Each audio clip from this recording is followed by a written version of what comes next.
Okay, so welcome to Nochesdecafe podcast.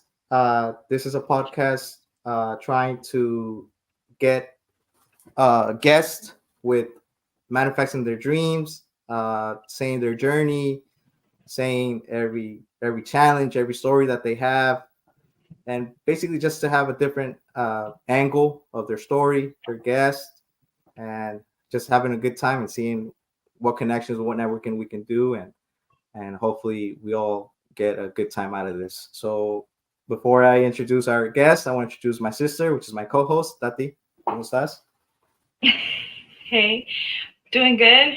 Thank you so much. I'm so glad my brother reached out to me and decided, you know what, I want to do this with my sister, and I'm really glad to be a part of this. And hopefully, you guys gain some insight.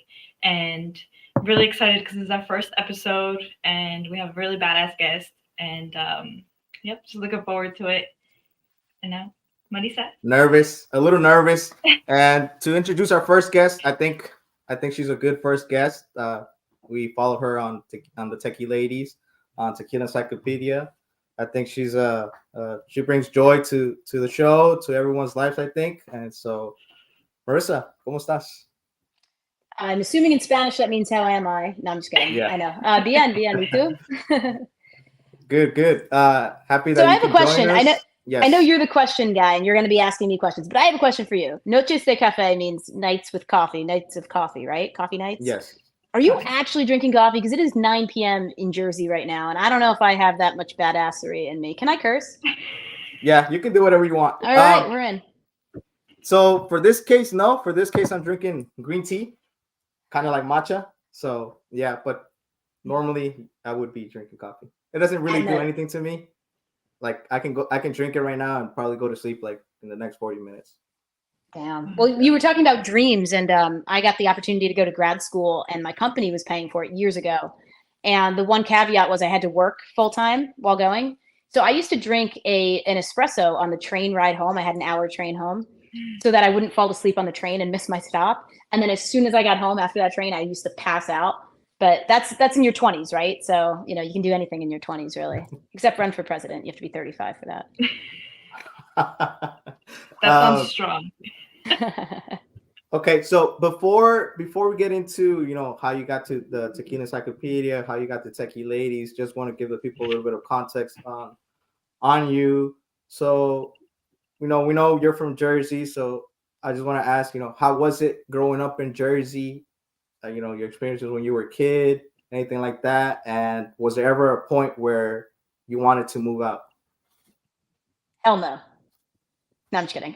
So growing up in Jersey is really cool because you're kind of at the intersection of a variety of big cities. And we were in the shadow of New York City, right? We could get in there in half an hour, depending on traffic. And so it was always an option. And a lot of the things in the world, they pass through different areas, but they almost always make a stop in New York City. So we knew if we wanted to see a show, it would be in New York City. If we wanted the best doctors, we could find someone in New York City. When I broke my hand, went to a hand specialist in New York City. So it was nice always knowing that was there, and then also having the nice like suburban aspect of growing up on a cul-de-sac and playing outside until it got dark out and being nice and safe like that. So Jersey was really great. I think also obviously like my whole family is here, so for me, I always kind of knew that I would end up either in New York City or around it, and then eventually probably come back to this area, and that's precisely what I did. Right out of college, which was in Boston, I joined a rotational program, which had 4 rotations, 6 months apiece. And for each one of those, I had to move to a different office. So my first was in Ohio.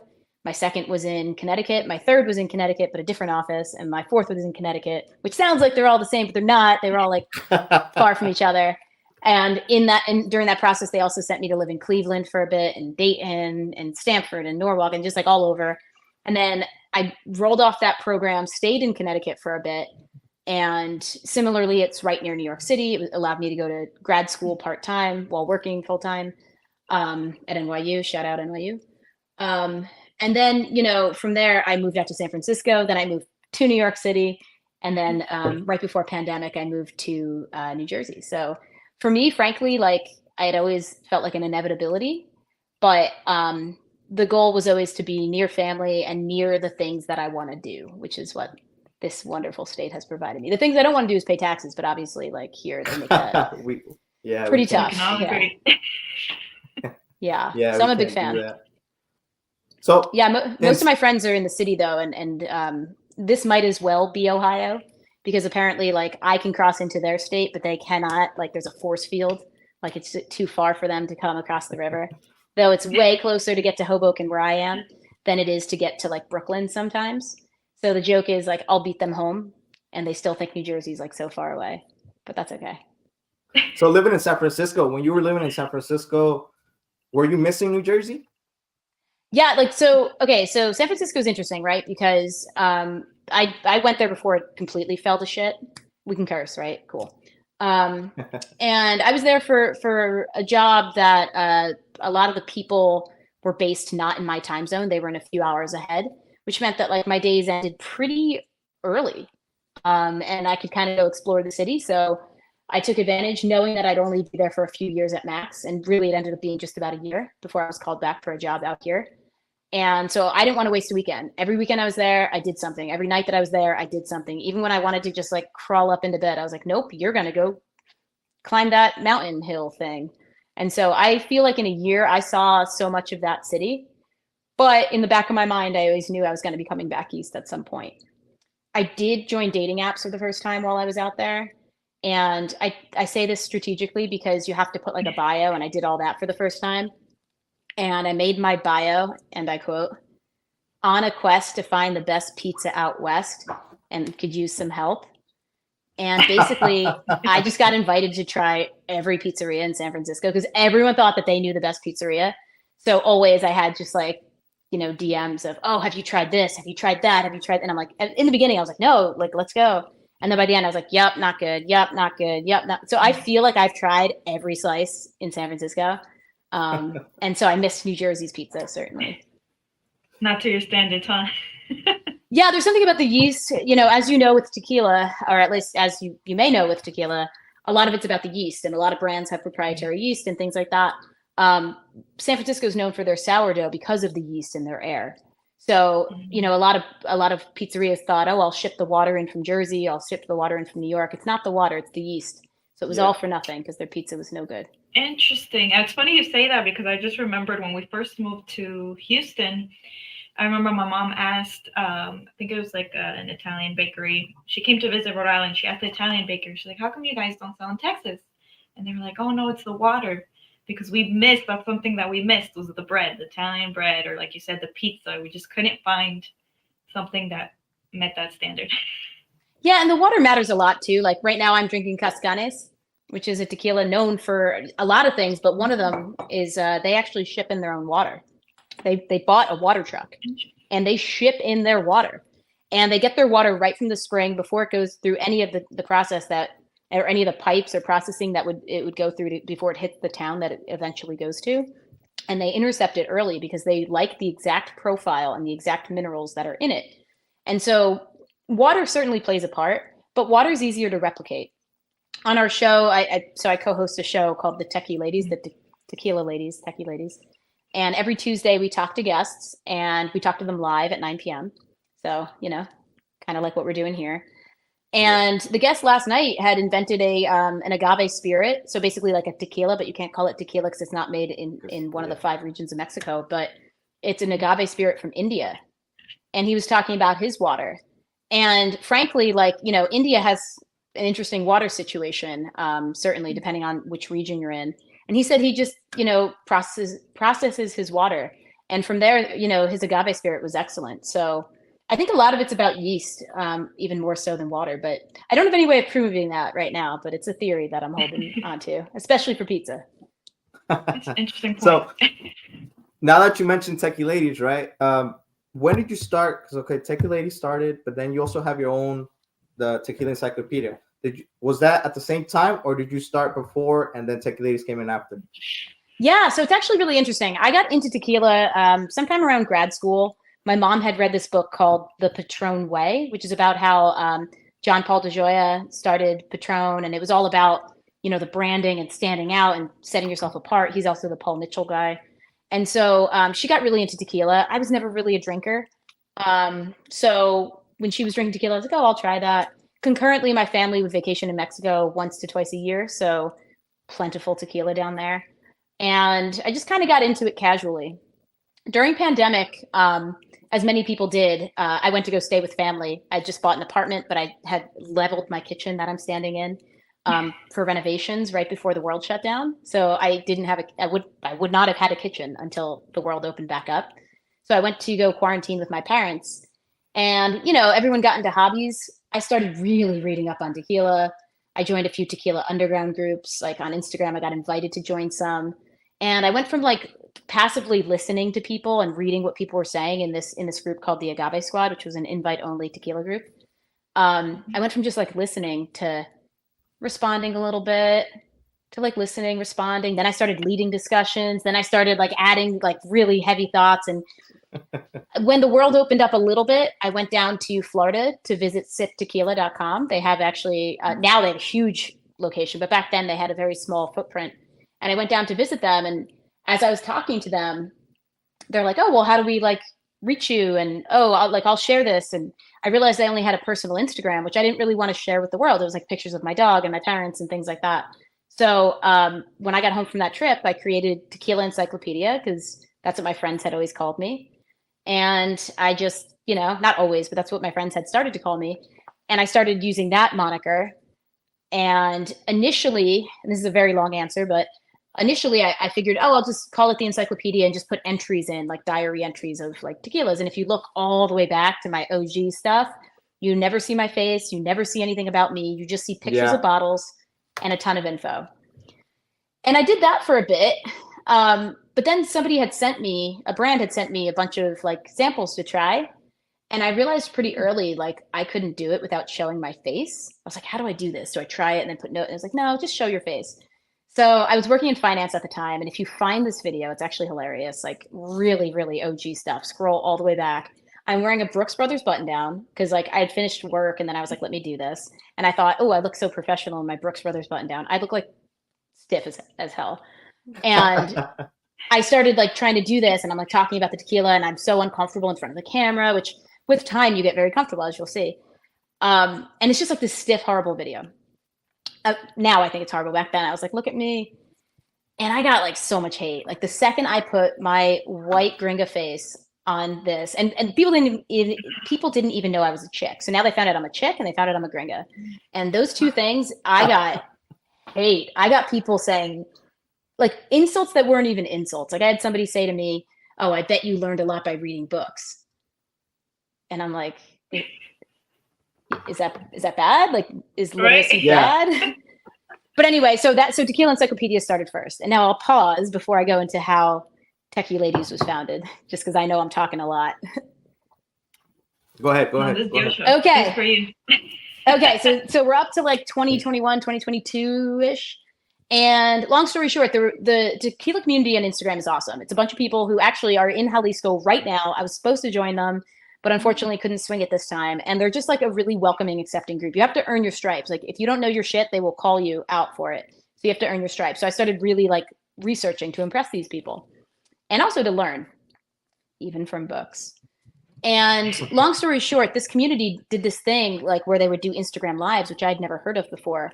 And I got invited to be on one and really loved it. I was like, wow, this is cool. Like you can talk to people live. Like I love this. And so a bunch of the girls, and it was mostly the guys doing that. And a bunch of the girls, the ladies got together and said, oh, we should do this. So we picked a random date and we put it on the calendar and we're like, oh, let's just have an Instagram live, just us ladies. And that morning, as fate would have it, I found this article from Forbes Mexico that said the top women of tequila, like the damas de tequila. And I was reading it and I was like, oh my God, these women are incredible. So I was trying to follow a bunch of them. I could only find a few, but the ones that I found on Instagram, I was following. Well, the Instagram algorithm, when you follow somebody, they get prioritized in your like feed because they're a recent follow. And similarly, if they follow you back. Well, Ileana Partida followed me back and I like lost my shit. Cause I was like, holy shit, this is Ileana Partida. So that night we go on the Instagram live. And sure enough, we're about half hour into the episode that we're calling it now, but at the time, just the live. And I see Ileana Partida joins in the audience. And I'm like, holy shit, like this legend is now like sees that I exist and this is so cool. So I start begging her on air to come on. I'm like, would you please come on? Oh my God, please come on. Like, we have an extra spot, please. And she's like, no, no, no, no, no. Finally, she agrees. And I went from that morning reading about her in Forbes to being face to face with her. No And when we way. hung up, yeah, and like I'm like talking to her, I'm like starstruck. When we hung up, I was on such a high. I was like, guys, there's power here. We just randomly, without even planning it, talked to one of Forbes' top women of tequila. Like, what are we doing? We need to do this every week. And initially, like, there was some pushback. Oh, I don't want to do this every week. That's too much, blah, blah, blah. And I said, no, it has to be regular so people know to look for it. So the format that we initially sort of agreed on, there were 3 of us back then. Now there's only 2. But the format that we ultimately agreed on was there's 4-ish weeks in a month, 4.3 if you're an accountant, but whatever. And so there's 3 of us. So what we would do is each week, one of us would be the host. And then the 4th week, we'd all host together. So really, you only have a two week per month commitment. What we found was we all just wanted to be there all the time. So we ended up doing it every week. One of the other co-hosts dropped off. I mean, it's a lot to commit to for every single week, and she wanted to do other things. So she dropped off pretty early on, and then it was just me and La Tequila Mamacita, Heidi. And she's one of my closest friends now, and we have 124 episodes as of last night. Yay. So that's actually what I was gonna say, because I remember seeing that it was 3 of you guys, and I think it was like the first 5 episodes, and then it was just 2 of you guys, with you and Haiti.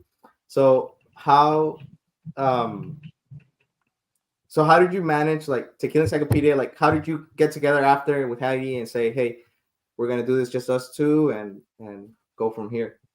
Yeah, I mean, for us, it was never a question of us not doing it. It was more like, did the 3rd co-host want to stay on? Because she kind of like, you could kind of tell her interest was fading a bit, and like, you know, like missing deadlines, or like, you know, we have to book guests. And back then, the episode that you were the host of, you had to book the guest for. And so, you know, we were running into some engagement issues, and we were debating, she and I, having a conversation with this person when they voluntarily were like, hey, this is too much. And we're like, yeah, no problem. Step away for a bit, and like, you know, thank you for everything you've done. And that's kind of how it was. And Heidi and I obviously like really liked it, so we just continued and haven't looked back since. The only question we have now is like, should we change platforms, because Instagram Live has some issues? But other than that, like, it's the highlight of many weeks, and I've missed a lot of things in life, like a lot of events and social gatherings and stuff for the Techie Ladies, and wouldn't have it any other way. I agree. I'm glad you guys continued, and I'm sure a lot of your fans and the audience, they agree as well. Yeah, we do some weird stuff. We have our little shtick now. She and I have such chemistry. It's just like easy. We're the opposite. She's sweet and like just like a wonderful, like, she's a hug. Talking to her is like a hug. And we like to like play roles. I know a ton about tequila, but we like to ask really basic questions. And I don't mind being the one who says, oh, remind me, what's a Tahona? Like, I know what a Tahona is, but maybe our audience doesn't. And the only way to engage people is to not be a know-it-all. Who wants to watch a bunch of know-it-alls talking? No, yeah. So you got to ask the dumb questions. And so that's kind of my role in it. Like, I kind of act like I don't know, when in actuality, baby, I do. But it all kind of works out because, you know, guests feel like they're welcomed, and because it's live, they can ask questions. Like, any of our audience can ask questions. We don't always like use them or listen to them, but oftentimes we use them. Yeah, because right there you have to pay attention to either the comments or the guest, and you know, the guest, I feel, is the important person there. So when you started the Techie Ladies with Heidi, right? When you guys started inviting all the owners or all the representatives of the brands, how much did you have to get more into knowledge or know more to actually get into the same knowledge that they had? Yeah, so it's interesting. You would think that we would have to know what they know, but it's actually good when you don't, because it makes it more interesting when you can ask them questions and actually learn from them. You know, if I went back to 2nd grade and I'm sitting there and I know all the answers, it's really not that interesting. Whereas when you talk to somebody, you know, and you can ask them questions about things, like, and you're hearing it for the first time, it's really interesting. And I mentioned that Heidi and I are very different, and our approach is as well. she likes to read up and know everything. And it's great because then when a guest comes on or if there's a lull, she'll know to prompt them to answer a question. Like sometimes people will, miss their own talking points. Like, oh, well, how did you found the brand? It sounds like maybe this. And she'll like nudge them toward it. And I'm always like, yeah, how did you found the brand? Whereas I like to do it all live. Tonight, obviously, Luis, we were talking about which tequilas we wanted to drink, and you mentioned a few, and I said, no, I can't drink that one. I want to drink it on my show. I like to go in like as blind as I can. I like to try things live on the show. I have a very expressive face. Like, I will be completely frank with somebody. Heidi and I had very different notes on the brand that we drank last night. We both liked it, but she had sweet at the front of the palate and spicy at the back. That's what she said. And I had the opposite. I had, spice at the front and then sweet at the back. That's what she said. And we, and we were able to confidently disagree. And I think part of it is gaining the confidence to admit that like you have something different and not just agreeing with people all the time. So that's come with 124 episodes as well. Which I think you guys are the perfect combination because you're like the more loud, more, you say it how it is. And Heidi is like you said, more huggable, more sweet.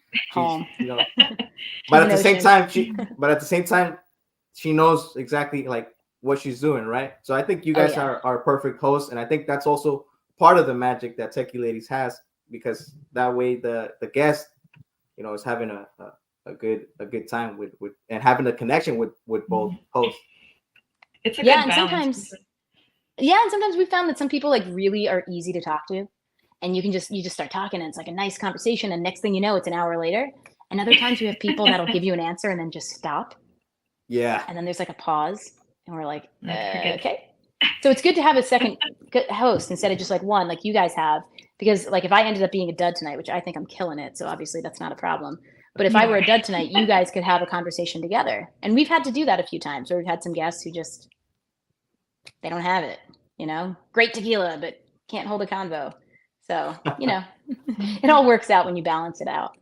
Yeah, I agree. My brother and I like, as you were describing you and Heidi, I noticed, I was like, yeah, my brother is that. So my brother's more like Heidi and like he'll research and he's been following you guys since forever. And he was the one who told me, oh, look, this is what they do and did the research. And me, I usually do the research, but for some reason I want it to be a little bit more raw, authentic, and like how you approach it, where it's like in the moment of having the conversation as you're talking about certain things, certain touch points, like it'll come to me and it'll be like, oh, kind of like a normal conversation, whereas you're not feeling like it's like an interrogation or an interview kind of. Yeah, exactly. Like and I think part of it is, if and when we started this show, in fact, we had a few minutes before we went on air and I said, don't ask me anything. Let's not talk. Like, let's keep it fresh. I was showing my boss today something I've been working on for months. And he pointed out a very basic question. He's like, well, wouldn't a user do this instead of this? And I was like, no, obviously they would do this. And he's like, well, there are some users who might do this. And I bring that up because I was living in it every day. So it was just so obvious to me that the user should go over here. And he's like, no, some are going to do this. So you got to find a way to get them back over here. And it's kind of the same way with, if you know too much, or at least if I know too much, if we know so much and the owner of the brand or whomever we're talking to knows so much, our audience, like, they don't necessarily know all that. And it's not going to be engaging for them if we skip steps 1 through 3 and jump right to 4. So I like to sort of have a balance between Heidi and me where, I can come in with the fresh eyes and she can be super well researched and buttoned up. And it just kind of fell that way. Like we didn't plan that. It's just our personalities. I'm glad you said that because some people are like tequila connoisseurs and me, I know nothing. I drink it. I like it. Right. But I know nothing. Like if you were to give me different tequila, like do a tequila tasting and you give me like 3 or 4 different ones and tell me which one it is, I would probably say one name all 4 times because to me, sometimes I can't taste the difference. But like for those people, if there's some people in the audience that don't know either about tequila, like if you had to dumb it down, like you said, where if you're talking to like a 5-year-old, what's the process of before I get arrested or after? So like the process of how tequila is made, or even the process of if they wanted to start their own tequila brand, like what have you noticed is a common thread with the people you've interviewed? Yeah, so a few questions there, right? One is like, what's a common thread of interviewees? And we found that there's like kind of 2 camps and then a hybrid camp. So there's a camp of people who just want the business side of it. Those are like the celebrity brands who are like, let me capitalize off my name and whatever. And also the people who just are successful business people, and they're like, I think I can turn this into a business. And that is great. Then you've got the passion people over here, and they're like, I'm going to do it the right way. I'm going to do the most beautiful bottle and the most incredible agave and the most traditional method. And neither of these camps, the camp over here, let me get back on camera, the camp over here, nor the camp over here, will ever make it. Like, you have to be a combo of the two. And on that combo of the two scale, you have like varying degrees within there. Heidi and I like to say that we can talk to people from brands and within a few minutes know if they're going to make it at this point, because we've talked to so many. And what it ultimately boils down to is you have to be a business person, certainly. You can't just like make a tequila that has no margins and loses money. But you also have to be a passionate person, because it's going to be years before you turn a profit. And if you keep asking yourself why, it's going to be hard if you don't have that innate passion. So we like to find people who have a little bit of both. And generally, that's where they fall when they're successful brand owners. But Cascane certainly is one of those. Their owners have a very cool story.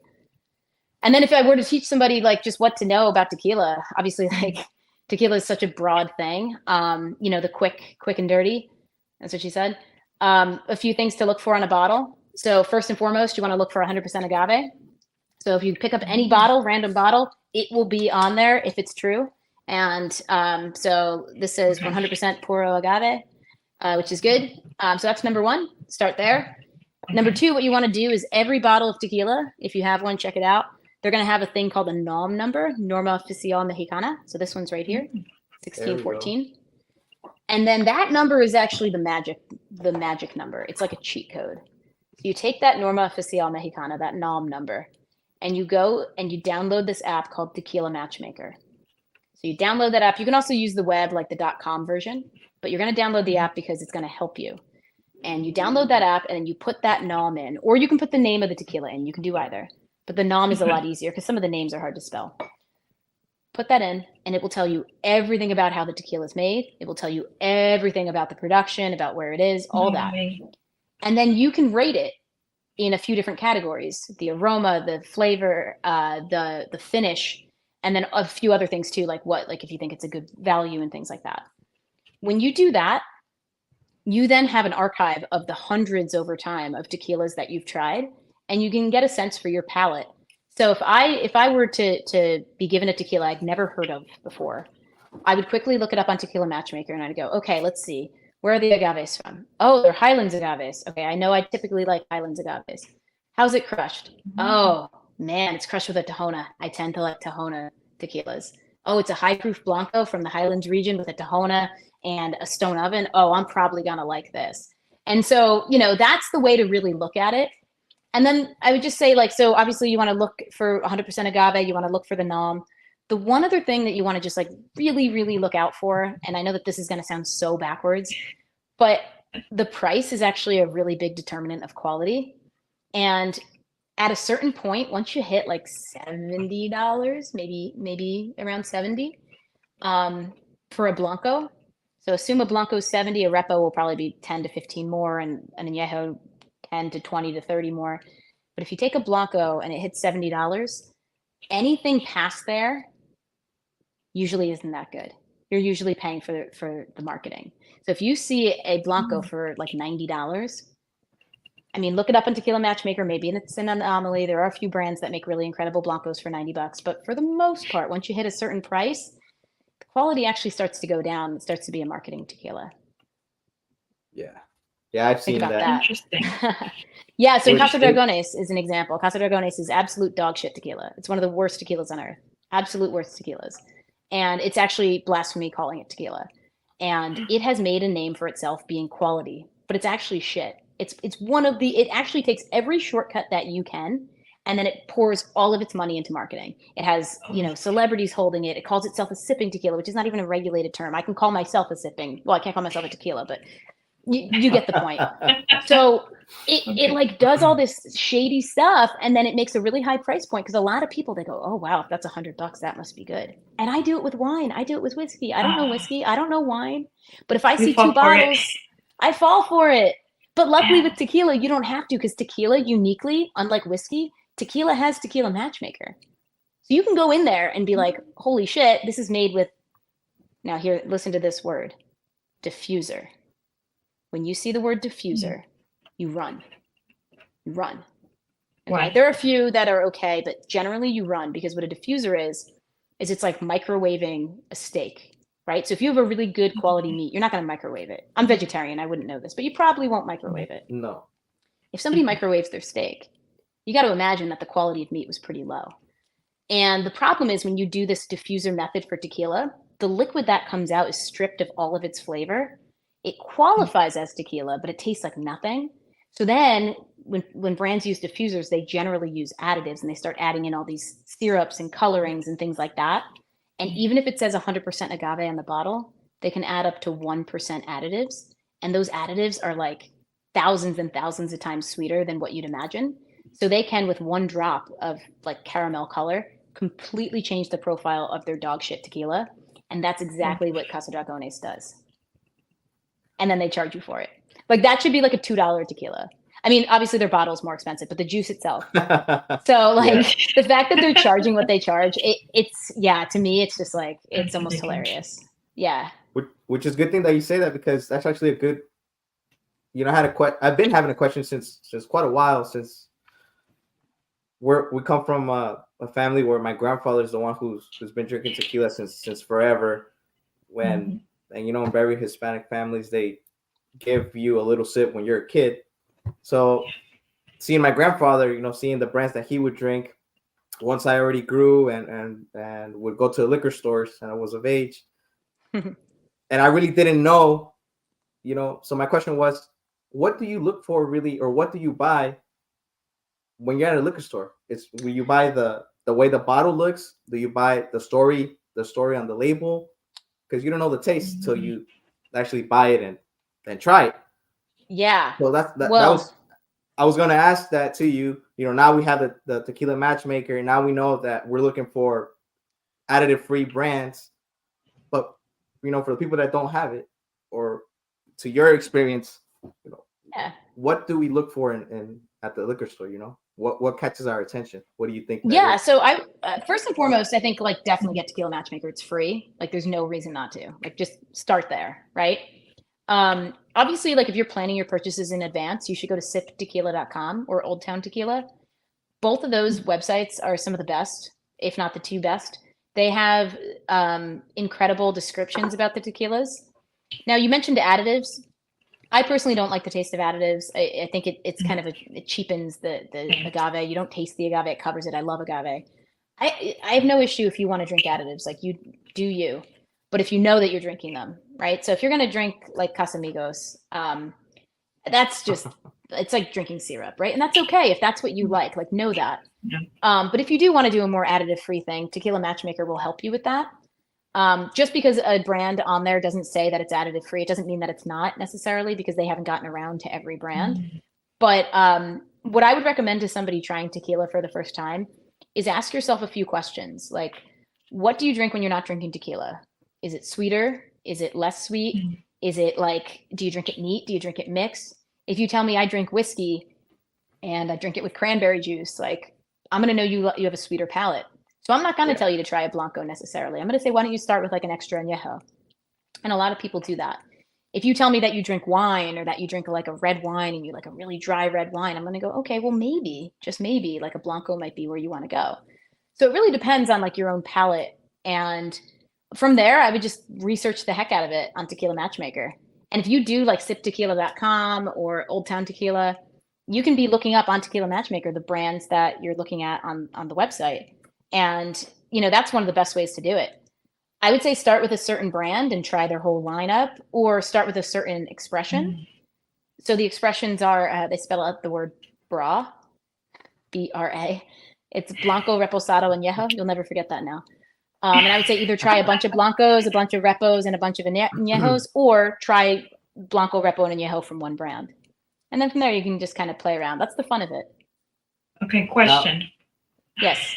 Because you guys have been saying those words and you guys know a little bit more than me, but for those people who don't know and want to try tequila for the first time, what's the difference between, it could be a dumb question, but Blanco, Reposado, and Añejo? There is nothing dumb about that question. So Blanco is unaged. Well, technically it can be aged up to 59 days. It can touch barrels for 59 days, but it's generally unaged. Okay. A reposado is 2 months, so 60 days to a year. Okay. But if you think about it from a business perspective, it's cheaper if it's 60 days as opposed to 365. So repos tend to be a little closer to 60 than they do to 365. Once you get to that 365 range, a year to 3 years, it's an añejo, and they tend to be a little darker in color because they've spent more time in a barrel. So when I say 2 months to a year, that's 2 months to a year in a barrel, in an oak barrel. Some brands use bourbon. Overwhelmingly, that's pretty popular because, whiskey and bourbon can only really touch the barrel once, and then they have to throw out the barrel. So they send them to Mexico and get paid for it, which is great. So you get whiskey barrels a lot. And then after a year or after 3 years, it goes into this other category, which is relatively new within the last decade, and it's called extra añejo. That is the one that is darkest in color. It tends to be sweetest. It tends to be less agave forward because now the agave has been covered by some of the barrel aging. Okay. A lot of purists will tell you start with Blanco because it's the purest expression from a brand. If they mess up, they can't hide it in barrel aging. But I actually feel that for like a novice, for an experienced tequila person, absolutely start Blanco. But for a novice, you might want to start with the more aged stuff because you might not necessarily know or love agave yet, and it'll help you ease in. There's a brand called Atanasio, and when they do their tastings, they have you try the añejo first, then the repo, then the Blanco, and they say that what it does is it opens up the agave to you. Every other brand I've ever been to, they start with Blanco and work their way up. That's good to know. Thank you. Yeah. Now I know. So I would try it that way, play around and honestly go to a tequila bar because then you don't have to commit to the bottle. You can just try a bunch. Or go to a tequila event. Like Good Juice Festival and May 4th in San Diego. They have some of the most incredible tequila brands and you can try like dozens in theory until you die. And it's a great way to just see what you like. Awesome, Now, you guys. what You was heard it here, May 4th.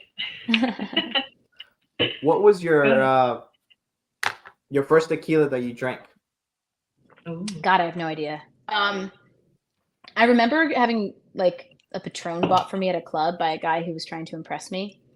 I don't remember like the first stuff I ever drank. I know like in college people had Cuervo and stuff, but like I said, I didn't really drink in college, so wasn't really much there. The first tequila that really got me into tequila, though, if we're being honest, Don Julio 1942, which now I've sort of evolved past, and I don't really like how sweet it is.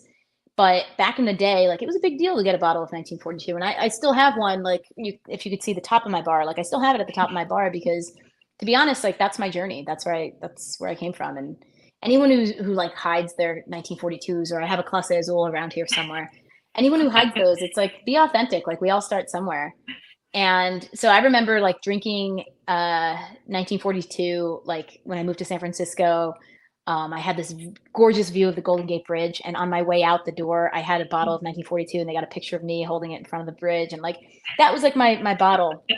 But what ultimately got me super into it was I tried a bottle of Cava de Oro, extra añejo, which now is very sweet for me, right? But back then I was like, holy God. And we were in Cabo with my family and we bought a bottle for ourselves and then we bought a bottle for my parents and we finished the full bottle in like a day, which was a lot for us. We're not big drinkers. And it was like, oh my God, this is amazing. So when I got back to the States, I was trying to track it down. And actually tomorrow I may meet the master distiller of it because he's in New York City. And after work, I'm going to go head over to Brooklyn, which, as we discussed, is way worse than Hoboken, and go try to meet him. So it's a small community, but it's full circle. So yeah, like I said, like there's so many different brands and so many different things. If you know you like sweet, like go with the additive stuff initially and just try it, and that's okay. People say never do it. You know what? If that's what makes you happy, go there. But know that eventually there's a world beyond that, and you should try it because the world beyond that's really cool as well. Yeah. So now that you have all this knowledge, now you tried a million brands, right? Do you have your top favorites, or is it hard for you now to decide which ones to drink, like on a day after work or on a Wednesday night at 9 p.m. Yeah. Like on a Wednesday at 9. You know what it is? It's like picking a favorite kid, right? You can't really do that. Well, obviously, like I'm my mom's favorite, but my older brother's my dad's favorite. My little brother, I think, is in second place for both. So he's really doing a good job with diversification. But I always get this question. This is probably the question I get the most. And next to like, what's the best tequila? What's your favorite tequila? And I equate it to picking a favorite song. It really depends on your mood. It depends on the circumstance. Mhm. And it changes, right? Like last year, if you looked at my Spotify playlist, it's different than my playlist this year. And everyone's journey sort of evolves. But what a lot of the trends are for tequila drinkers is a lot of them start with like repos or añejos and then work their way over to blancos and then high proof blancos and then mezcals and things like that. I find right now I'm just interested in anything that's really unique and different and cool. I like Cascanes because of their water angle. I like that they have 3 different types. It sounds like I'm paid by Cascanes because I've talked to them about them a bunch, but they have a bunch of different proofs that you can try. So they have a number 7, which is 40%, and number 9, which is hold Proof, please. There's a 7, there's a 9. 9 is 50%, which is 100 proof, and then the 7 and 9, and oh my god, they're gonna kill me. There's a 10, and there's a 10, which is 55. And like I like that. We had a brand on last night that was Indian, which was really cool. Like they had just like a completely different profile. I'm looking at my back bar. Like this bottle is super special. This is a Mission 1530 bottle, which is for charity, and it's just like really special. I don't know if I'll ever open this. Like I have to open this, but I want it to be a very special occasion. And actually, Fortaleza has they have corks, like actual corks. So if you have a Fortaleza at home, wet the cork every few weeks so that it doesn't dry out. And then we had a cool brand on like called Velour the other day, and I loved them. And actually, their founder is freaking awesome. I like have such like I don't even know like an admiration crush on this woman. They they have a whole charity angle. And they're just like really cool, refreshing and cool. But for me, like, it really depends on the story behind it. It depends on the production behind it. And, I go in and out of phases, much like we do with artists. Yeah. And do you feel once you go to the liquor store, do you feel when you look at the bottles, do you feel special? Because you've been visiting, Jalisco, you've been visiting the distilleries. And when you look at the bottles, you feel like, hey, I know the owner. Hey, I know how they do this process. So do you feel like that special feeling that, hey, you feel like you're connected to it? I love that question. So some of these, we talk to brands early sometimes, and sometimes we talk to them like as they're more mature, but sometimes we talk to brands when they're barely distributing in the US yet. And they feel like almost like my children. And when I see them in a store for the first time, I get really excited, like irrationally excited. And I take pictures and I send it to the brand owners and I'm like, look what I found. Oh my God. And I get like super amped about it. Now we've had brands on that are like, huge and fine and like they're around and that's exciting too. But when the first time I see a bottle of Gran Legado, which is not like here yet, I'm going to be so amped. Or the first time I see General Gorostieta, like on the shelf in New York City, I'm going to lose my mind. So like there's brands like that I think are some of the highest quality, but just don't have the distribution yet, that when I see them in the wild, I just, I get so excited. Yeah, that's what I would imagine. And visiting the distilleries, how was that experience for you? Oh my God.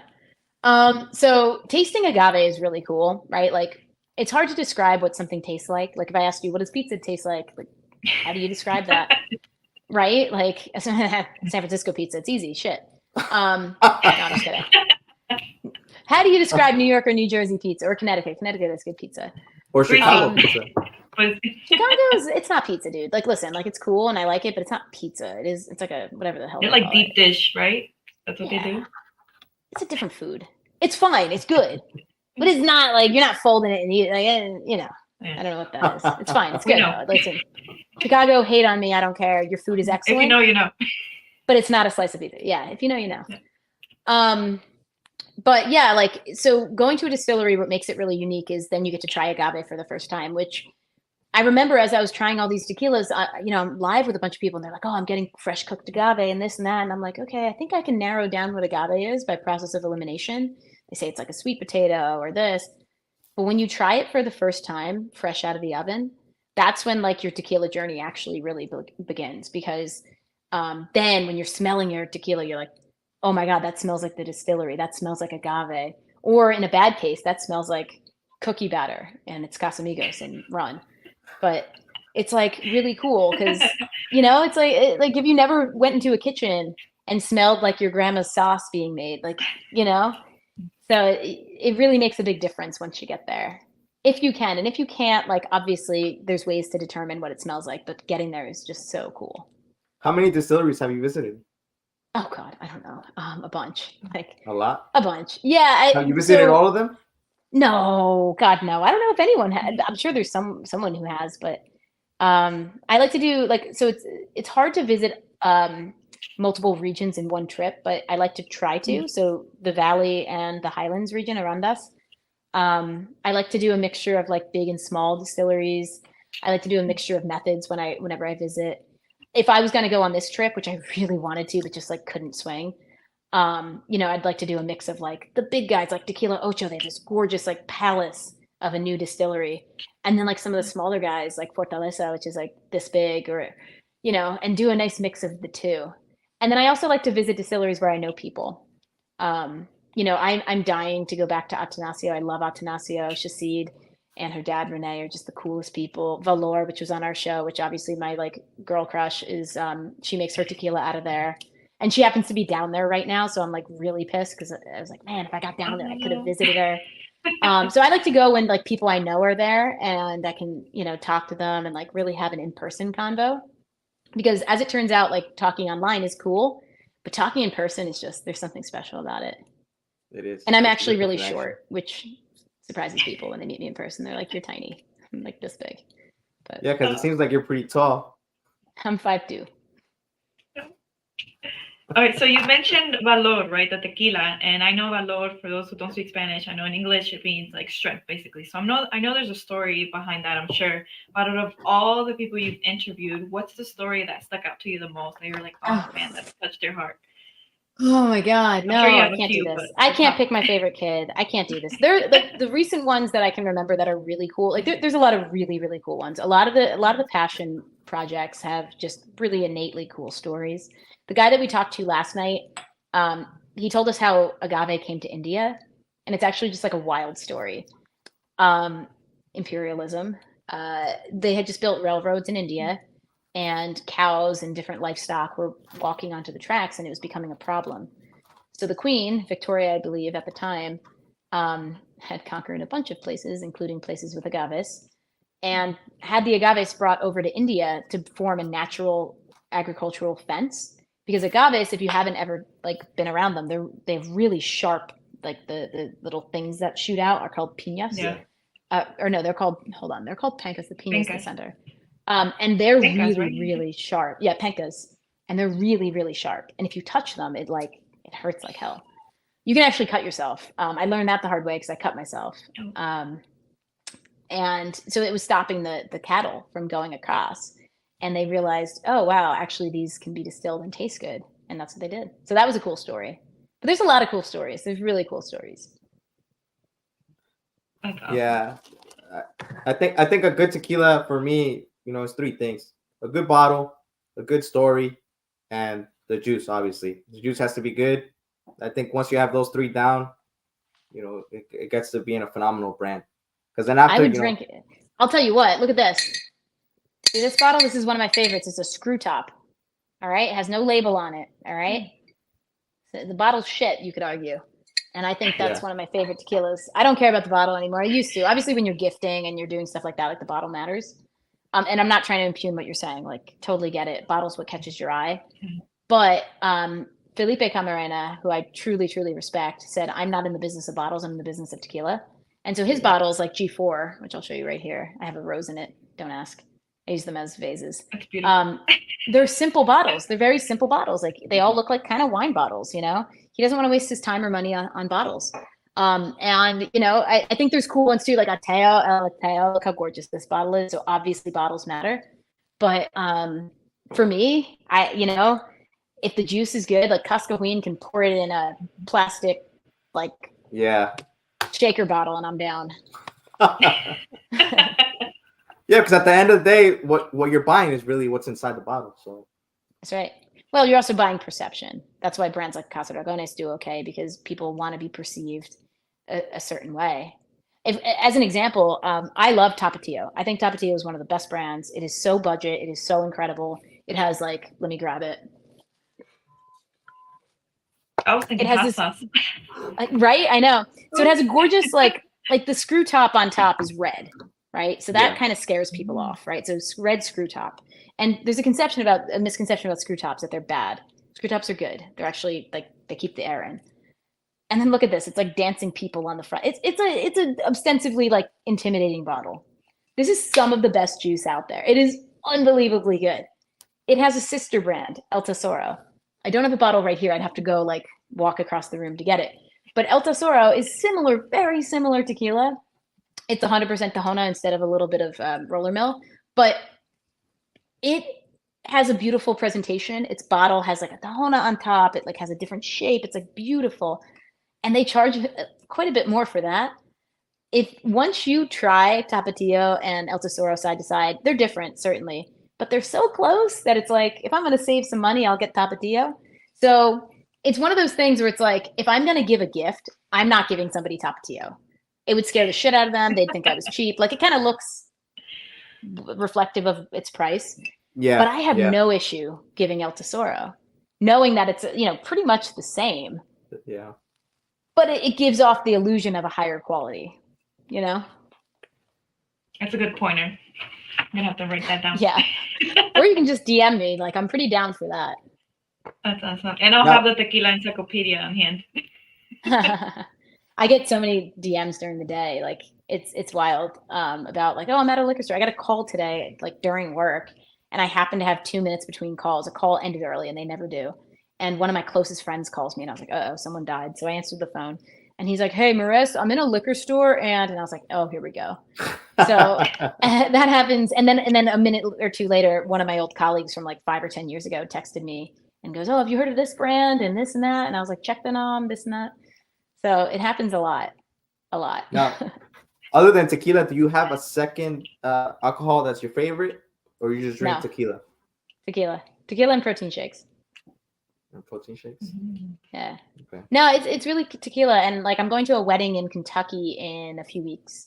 So I booked a tour at a bourbon place because, I feel like you can bring the same vigor of tequila into bourbon. But I've done a few bourbon tastings as of late. Like there's a few distilleries in Brooklyn that I've gone to. Nothing against Brooklyn, but Brooklyn. And I'll tell you what, like I just love tequila. I will try the bourbons and I get it and I know what you're trying to taste for. And like just knowing how much I know about tequila, you can transition some of it. But at the end of the day, when we leave those distilleries and we go to a bar and I get back to tequila, I'm just like, oh, this is for me. This is what I your like. happy place. Yeah, there's just something so comfortable about it. Yeah, I know a distillery of bourbon that's good, Buffalo Trace. It's a very good one. Yeah, I booked Woodford, which I imagine is probably like the Casamigos but it was what was available and I booked it. And hopefully like I don't fall for it the way that I hope people don't fall for Casamigos, but I just might. So I think we're getting up to a wrapping point, but before we go, I've seen that you have a lot of brands that you don't like.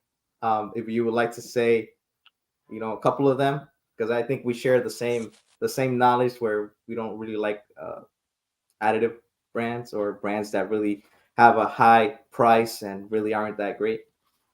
It's not that I don't like them. It's just that like I see what they're doing and I don't like how it tricks the consumer.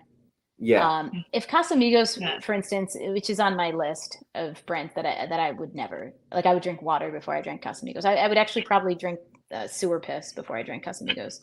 But if they or in that case, I would drink like an old fashioned or something, right? Like you said, do you ever drink anything other than tequila?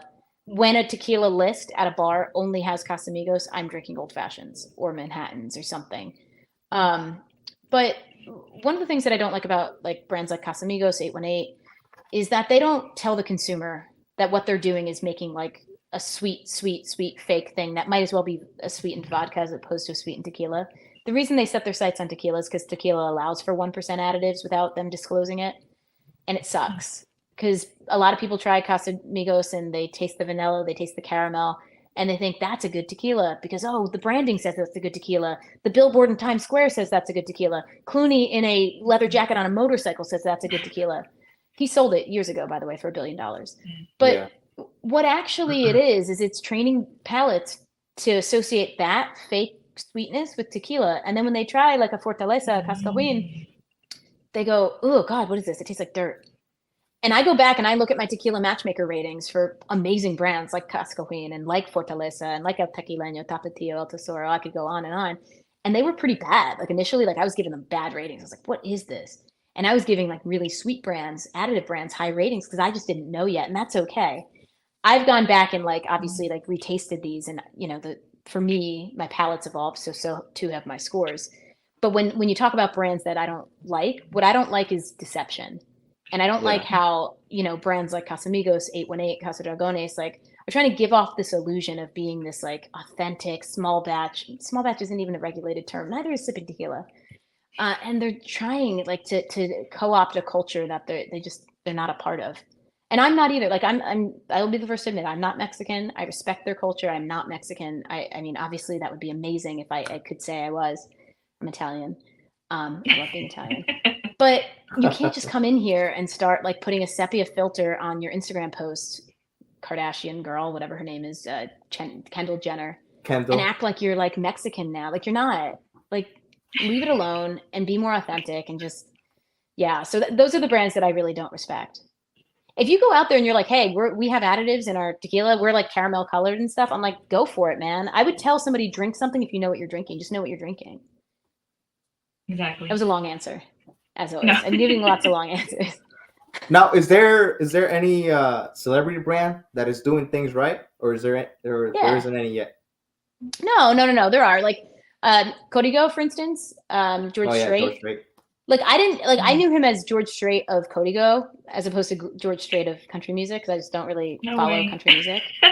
But he like really did tequila like the right way.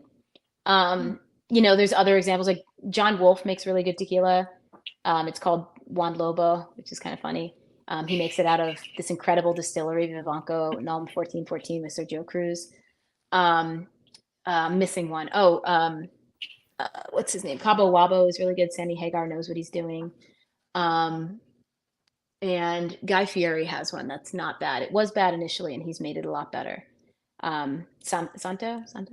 So there are brands with celebrities involved. But when they lead with, Clooney on a motorcycle or Kendall Jenner in a low cut top, holding a bottle with the brand colors are piss, like that's when I'm like, I mean, come on. Literally, their brand color is urine, which is appropriate. I guess the color for vomit was taken. No, that's a good approach because with anything, whether it's food or drinks, I have that same approach where I don't like where they say, like, for instance, beverages, and this is not just alcoholic beverage, but sodas, where they say sugar-free, but it's not that they don't have sugar, it just has man-made sugar, which is worse. And that pisses me off. And I'm like, and they don't educate us on this. So I'm glad that you're, at least on your podcast, you're educating people and you're letting people know this is the reason why I don't like them. It's because they're lying to you basically. And if they were, like you said, if they were at least honest about it, and it's like, hey, we have this and this for people who like it more on the sweeter side versus, well, we're trying to sell you something and that's not what it is. And that's where. That's it.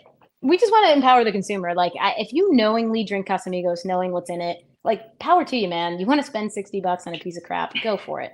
I mean, you could also just like put maple syrup in a good tequila, although please don't do that. But like, listen, if that's what you want to do, by all means, it's like free country, go do it. I just want people to know what they're doing. And that's why I don't really do reviews. A lot of brands will send me a bottle and go, okay, now put your review. And I'm like, I don't do that. And the reason I don't do that is because that's reflective of my palate. My palate's different than your palate, different than your palate, different than everybody else's palate. So what I'll do instead is tell you about how it's made, tell you about like some of the production methods, things like that. Maybe I'll tell you some things I taste, but I'm never going to tell somebody, drink this, it's good. Or like, stay away from that, it's bad. Like, I'll tell you why I stay away from it, but that's your decision ultimately. So that's sort of my take on these things. Yeah. To each their own, but we have a say, recommend something good, and it's their own taste after that, right? Yeah, I know. I do have to acknowledge that I started a whole campaign called Hate 18, where you flick off 818. And the reason you do stuff like that, honestly, is because you don't necessarily have the 4 to 5 minutes it takes to explain, as I just did, about these brands. You usually get like a second or two of people's attention. And what I hope that does is it grabs people's attention just enough that if they have the choice between like an 818 or any other bottle in the world, they choose that other bottle, you know? And then maybe if they're interested in the why, you know, they can come back and listen to the things we say. But if you really only have a few seconds to catch their attention, sometimes you have to do irreverent things like that. Yeah. So I just want to say, because we're almost wrapping up here, I just want to say it was very good to have you as our first guest. I think you were a phenomenal guest, and I want to thank you, because as soon as I messaged you, you were right, open and honest, and you said, let's do it. And not a lot of people like that are still left in the world. So I just want to say thank you, and I know me and my sister will be supporting the Techie Ladies. We'll be supporting the Tequila Encyclopedia, and thank you. Thank you. Yeah, I mean, I'm just paying forward what Ileana did years ago. Had she not jumped on our show that night, I don't know that Techie Ladies would exist. So when you get the chance to support someone starting something new, always do it. You never know. You just never know. I love that. Thank you. And then aside to what my brother said, is there anything else that you want the audience to know about you, or what's one way that we can continue to support you? Yeah, I would say download Tequila Matchmaker. I think I made that abundantly clear. But also, if you want to learn about tequila in like kind of a fun little way, every Tuesday at 9 p.m. Eastern, 6 p.m. Pacific time, Heidi and I, La Tequila Mamacita and Tequila Encyclopedia, we go live under the moniker The Techie Ladies, which is spelled tequila and then ladies, but you remove one of the LAs. So it's actually Tequila Dies, but whatever. The Techie Ladies. And you can watch us and ask questions midway. No questions stupid, honestly. I mean, there are some dumb questions, but if they're too dumb, we won't ask them anyway. So you're protected there. So every Tuesday at 9 p.m., definitely check it out. Awesome. Okay. Thank you so much, Marissa. Everyone, have a great night. Stay warm if you're in the East, and hope you're cool in the West and down in Texas. Okay. Well, thank you guys. Bye. Thank you. Have good coffee. Thank you.